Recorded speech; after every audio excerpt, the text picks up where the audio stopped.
续来到高雄的主管出一件车祸，一台轿车无拍方向灯，向上来正越，结果直行的机车袂负险来刹车，肇事的驾驶车无停做移走，开离后壁沙石仔车的驾驶马上跃车甲砸落来。网友是懊恼这位沙石仔车的驾驶真有正义感，也毋过警方来提醒，若着拄到这个类似的状况，应该是甲肇事车辆的车牌号甲记录来，然后来报警，千万唔通来跃车，因为就惊会发生着第二届的意外。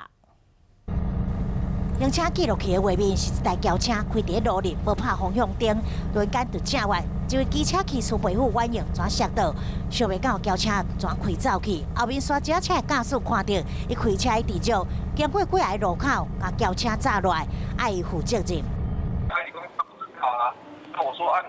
人家已经倒在那边，我又差点压到他，你说你不知道，他后来他又改口说他没有看到。当来这件事故的路口，地点伫高雄主管区第17线的路段，附近的住户讲，遮无设置汽车正外的灯，一个月至少发生4件车祸，希望相关单位赶紧来改善。这个路口非常长，